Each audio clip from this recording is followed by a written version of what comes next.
aku mau tanya masalah Alkitab. Iya. Karena Taman Eden kan pada mulanya Allah menciptakan langit dan bumi, dan Dia menciptakan Adam dan Hawa di hari yang ketujuh setelah semuanya sudah baik.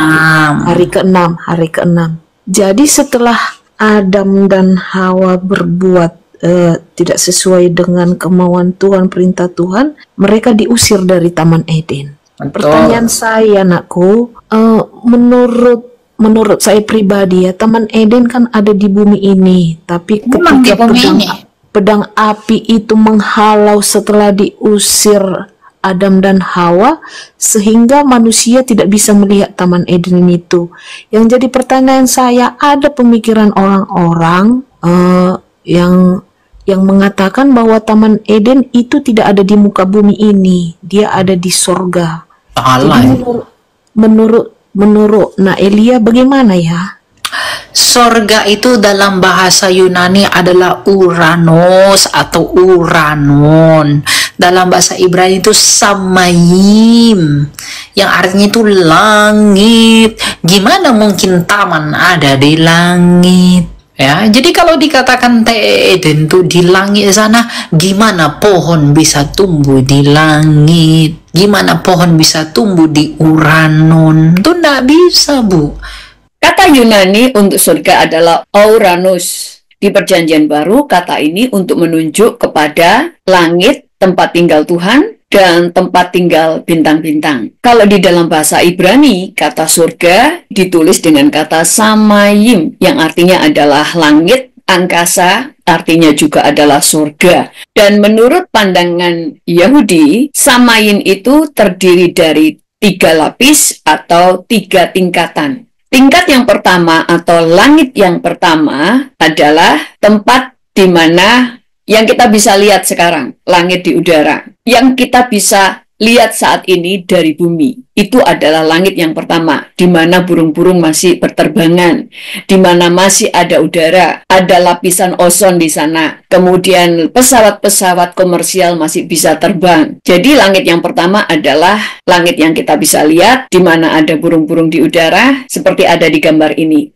Langit yang pertama, yang di situ ada awan yang menurunkan hujan, itulah langit yang pertama. Lalu ada langit yang kedua. Langit yang kedua itu adalah luar angkasa. Di sana adalah ruang hampa udara, di mana ada matahari, bulan, dan bintang-bintang, dan bermacam-macam benda-benda langit ada di ruang hampa udara ini, atau kita kenal sebagai ruang angkasa.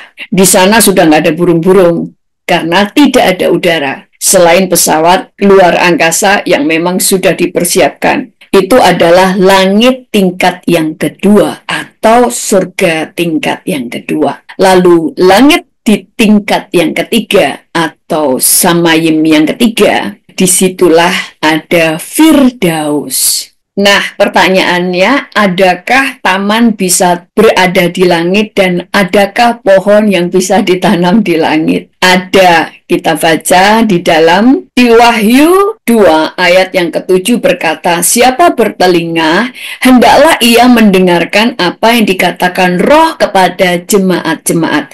Barang siapa menang, dia akan kuberi makan dari pohon kehidupan yang ada di taman Firdaus Allah. Firdaus ada di langit tingkat yang ketiga. Dan di Firdaus itu dikatakan di situ ada pohon kehidupan yang ada di taman. Jadi di langit tingkat yang ketiga ada taman dan ada pohon-pohon di situ. Termasuk di sana adalah pohon kehidupan. Jadi apakah di langit ada taman? Apakah di langit ada pohon? Ada. Dan di tingkat ketiga itu ada Taman Firdaus sesuai dengan firman Tuhan. Kita buka di dalam 2 Korintus 12 ayat 2-4. Firman Tuhan berkata begini, aku tahu seorang Kristen 14 tahun yang lampau, entah di dalam tubuh aku tidak tahu, entah di luar tubuh aku tidak tahu, Allah yang mengetahuinya. Orang itu tiba-tiba diangkat ke tingkat yang ketiga dari surga. Nah, tadi kita belajar surga di dalam bahasa Ibrani adalah samayim. Surga juga diartikan sebagai langit.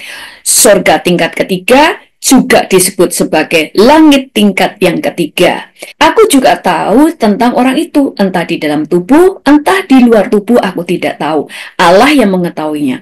Ia tiba-tiba diangkat ke Firdaus, dan ia mendengar kata-kata yang tak terkatakan, yang tidak boleh diucapkan manusia. Jadi, Firdaus itu ada di langit tingkat yang ketiga. Dan kita tahu di Firdaus ada pohon-pohon, ada taman, dan di Firdaus ada rumah-rumah anak-anak Allah. Lalu yang menjadi pertanyaan, di manakah Eden sekarang? Apakah di bumi ataukah di surga? Shalom semuanya. Pertanyaan ini sudah lama, tetapi saya benar-benar tidak ada waktu untuk membuat video. Menjawab pertanyaan, Eden itu ada di mana? Oke, Eden itu ada di bumi. Benar, pada mulanya Tuhan menciptakan Eden di bumi. Tetapi sekarang Eden tidak ada di bumi. Apa buktinya? Kalau sekarang saudara cari di seluruh bumi, tidak ada seorang pun yang akan menemukan Eden di bumi. Ada yang berkata, iya karena Eden sudah rusak pada waktu ada air bah. Saudara, kalau saudara mengatakan Eden itu hilang, Eden itu hancur, rusak karena air bah, saudara menghina Tuhan. Di Eden itu ada pohon kehidupan. Namanya pohon kehidupan itu tidak bisa mati. Jadi sekalipun ada air bah, pohon kehidupan nggak bisa mati. Tapi apakah dunia ini menemukan pohon kehidupan itu? Tidak ada. Karena pohon kehidupan itu lambang dari Yesus sendiri, yaitu yang memberi hidup. Dan dikatakan Eden itu pada waktu Adam dan Hawa atau manusia jatuh di dalam dosa, yaitu Adam dan Hawa. Mereka itu diusir dari Eden dan ada kerubim yang menjaganya. Ngerti sampai sini? Kalau Eden ada di bumi, dia lenyap dong. Eden itu kan dijaga oleh kerubim. Kalau begitu, waktu air bah turun, apakah kerubimnya terbang melarikan diri, kembali ke surga, atau terbang di atasnya air bah, atau kerubimnya ikut tenggelam pada waktu air bah datang.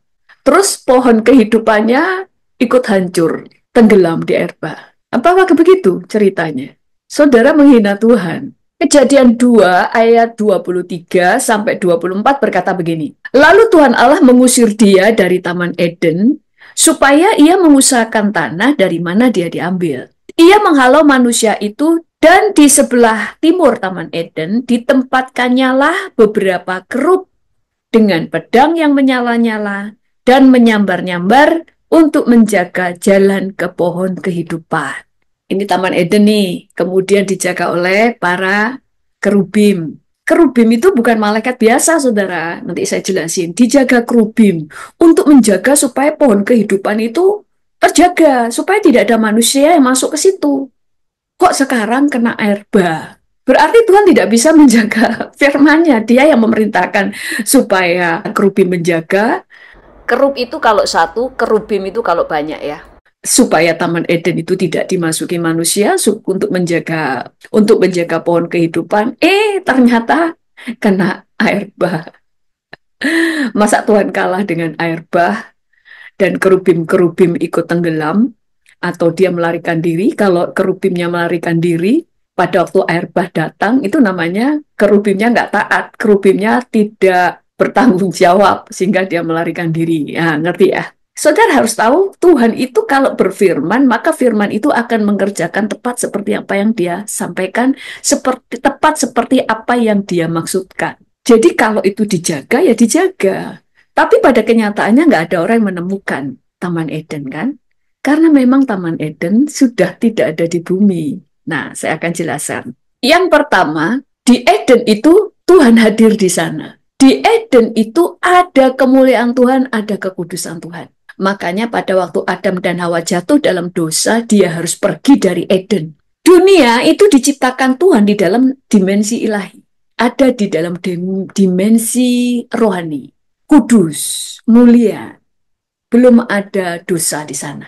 Waktu Adam dan Hawa jatuh dalam dosa, dia diusir dari Eden. Sehingga dunia ikut di dalam kegelapan karena yang punya otoritas adalah Adam. Karena yang punya otoritas adalah Adam, di mana Adam jatuh, maka dunia ikut jatuh. Dunia ikut dikutuk oleh karena kejatuhan Adam. Tapi Eden tidak. Eden tetap ada di dalam dimensi ilahi. Makanya dijaga oleh kerup di sana. Kerup-kerup ini bukan malaikat biasa. Malaikat-malaikat seperti Gabriel, seperti Mikael dengan seluruh pasukannya itu melayani manusia, menjaga manusia, melayani Tuhan dan manusia. Malaikat-malaikat ini melayani manusia sesuai dengan apa yang Tuhan perintahkan. Dan bala tentara surga bahkan kita yang memerintahkan. Apa yang kamu ikat di bumi, terikat di surga. Apa yang kamu ikat di bumi akan terikat di surga. Malaikat-malaikat yang akan mengerjakan apa yang kau ucapkan. Tapi kerubim itu hanya melayani Tuhan. Di dalam 2 Samuel 22 ayat 10-11. Ia atau Tuhan, Bapa Yahweh, ia mengendarai kerub, lalu terbang dan tampak di atas sayap angin. Tuhan itu mengendarai kerub. Karena kerub itu selalu melayani Tuhan. Kerub itu berada paling dekat dengan Tuhan.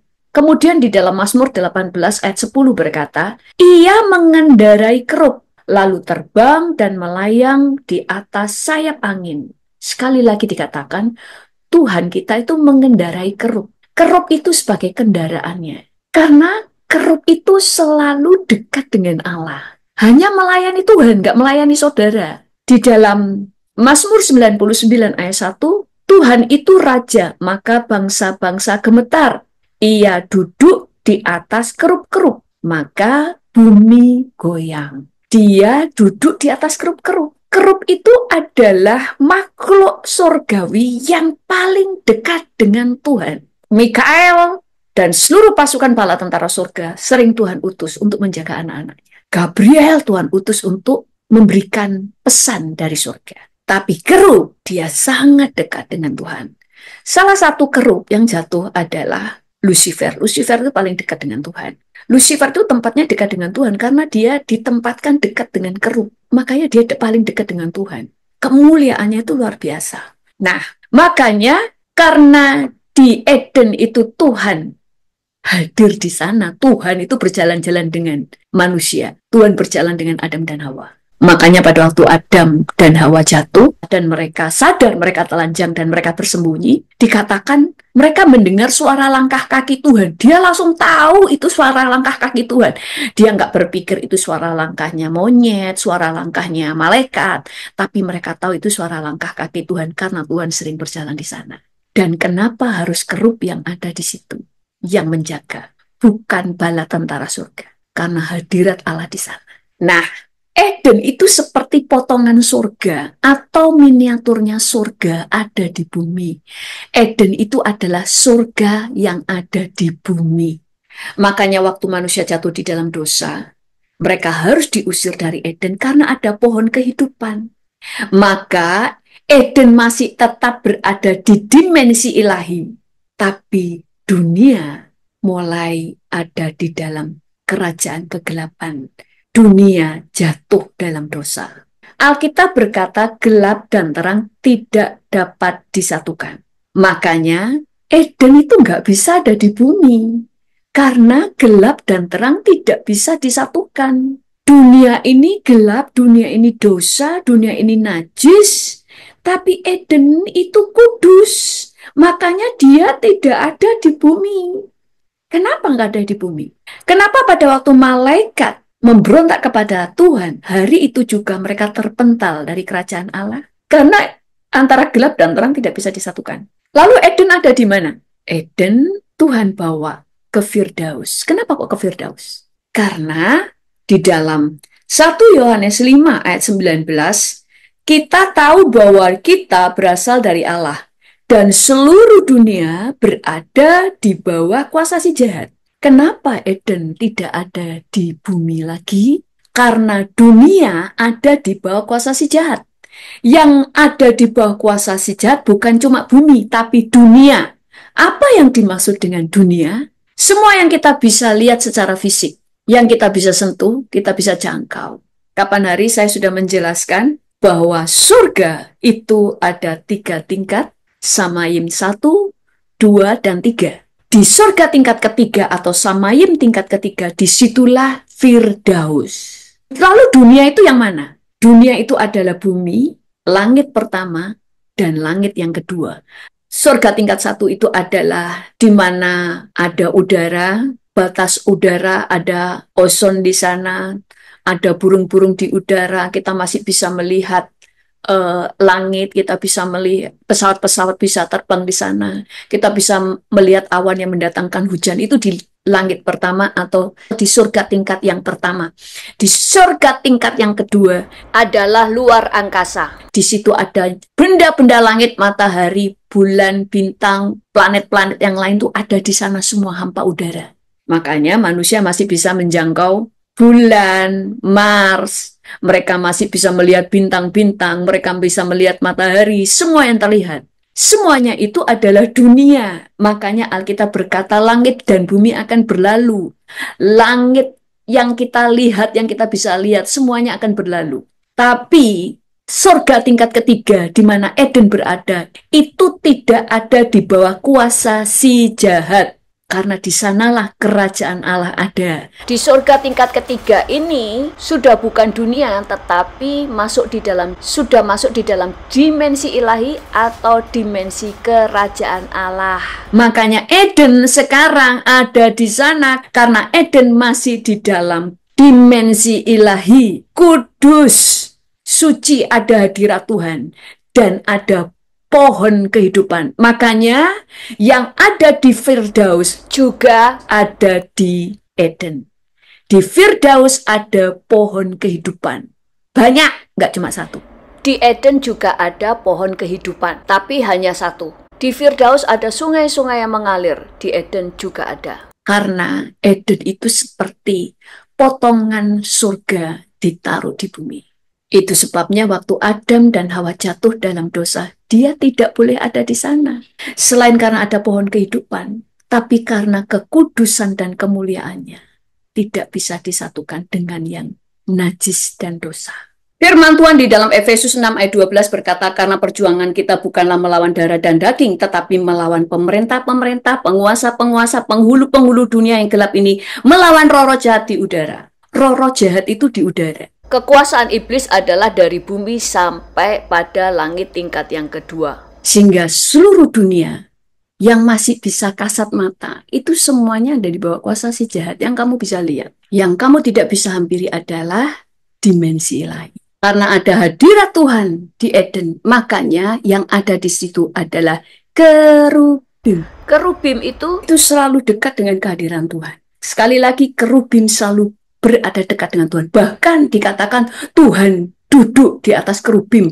Tuhan mengendarai kerubim. Kerubim itu tugasnya menjaga tempat-tempat yang kudus suci. Kalau Eden ada kerub, artinya kemuliaan Tuhan ada di situ.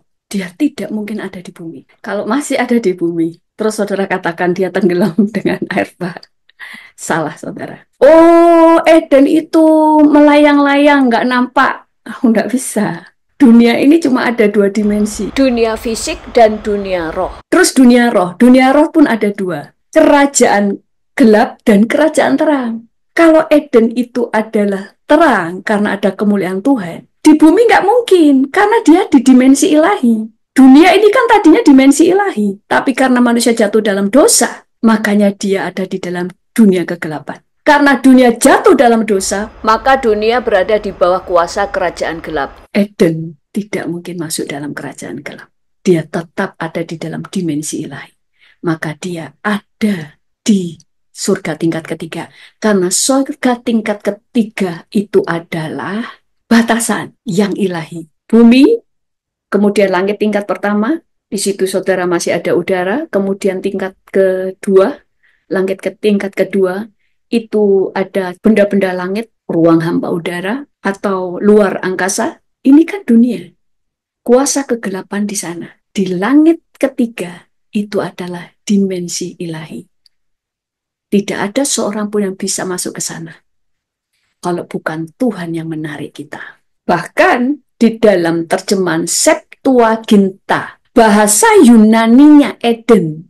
Kalau di dalam bahasa Ibrani, Eden di bahasa Yunaninya adalah paradeisos atau paradise di bahasa Inggrisnya, di bahasa Indonesia adalah Firdaus. Sekali lagi dalam terjemahan Septuaginta, Eden itu bahasa Ibrani. Eden diterjemahkan dalam bahasa Yunani itu adalah paradeisos atau paradise atau Firdaus. Jadi sama enggak?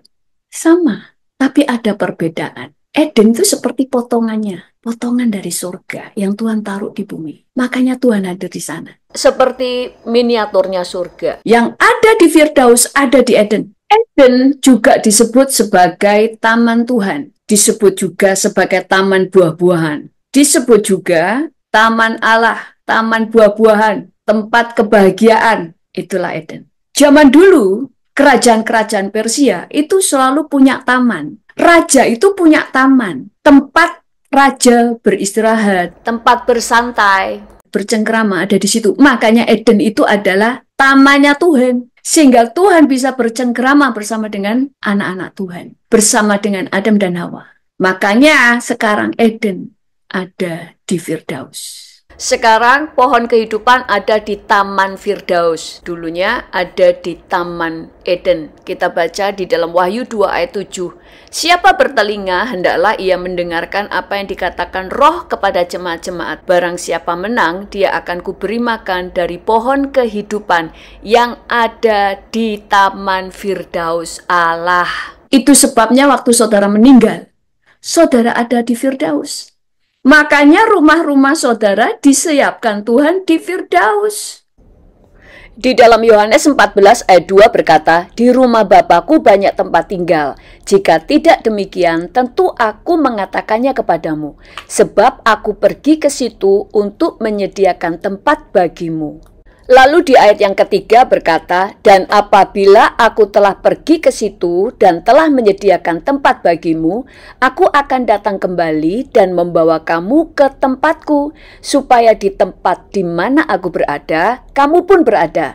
Dan kemana aku pergi, kamu tahu jalan ke situ. Jadi kita akan terus bersama-sama dengan Tuhan Yesus kemanapun dia berada. Itu sebabnya pada waktu Tuhan Yesus berbicara dengan salah satu orang yang disalib bersama dengan dia, salah satu penjahat yang disalib bersama dengan dia, Yesus berkata, hari ini juga kamu bersama-sama aku di Firdaus. Yang artinya hari ini juga engkau bersama-sama aku di Eden. Itu sebabnya yang Tuhan pernah perlihatkan kepada saya. Di Firdaus ada taman, ada jalan-jalan emas, ada buah-buahan, ada segala macam buah-buahan. Salah satunya Robert Layarden pada waktu umur 8 tahun Tuhan bawa ke surga dan dia makan buah-buah yang ada di sana. Dan di sana saya melihat pantai, itu pantai dari danau. Di sana ada telaga, ada bukit-bukit dan sebagainya. Makanya di Firdaus tidak membosankan. Jadi Eden ada di mana? Di bumi dulu, sebelum manusia jatuh dalam dosa. Karena sebenarnya dunia ini dulu semua ada di dimensi ilahi. Tapi waktu manusia jatuh dalam dosa, semua masuk di dalam kuasa si jahat, keluar dari dimensi yang ilahi. Tapi Eden karena dijaga oleh Para kerub, dia tetap ada di dimensi ilahi. Itu sebabnya dunia jatuh. Dia yang harus menyingkir bersama dengan Adam dari Eden. Kalau saya gambarkan ini dunia di dalam dimensi ilahi, di dalam kekudusan dan kemuliaan Allah. Di sini ada Taman Eden, di sini ada pohon kehidupan. Disinilah Tuhan hadir. Ini adalah Taman Raja atau Taman Allah atau Taman Tuhan. Waktu manusia jatuh di dalam dosa, manusia terusir dari Eden. Di sini dijaga oleh para kerub, supaya ini terjaga. Karena terang dan gelap tidak bisa disatukan, maka bumi yang harus menjauh bersama dengan Adam. dunia keluar dari hadirat Tuhan. Eden tetap ada di dimensi ilahi. Nah, sekarang pertanyaannya, kita nanti tinggal di Firdaus atau di bumi baru, langit baru? Nah, kita akan lanjutkan lagi firman Tuhan ini. Mari kita berdoa. Tuhan, semakin kami belajar firman, semakin kami kagum akan Engkau. Terlalu dalam, terlalu dahsyat perbuatan. dan singkapkan hal yang semakin dalam, hal-hal yang belum kami ketahui, sehingga kami semakin tajam dan semakin mengenal Engkau dan terkagum-kagum akan Engkau. Terima kasih Tuhan, dalam nama Tuhan Yesus, haleluya. Amin. Tuhan Yesus memberkati.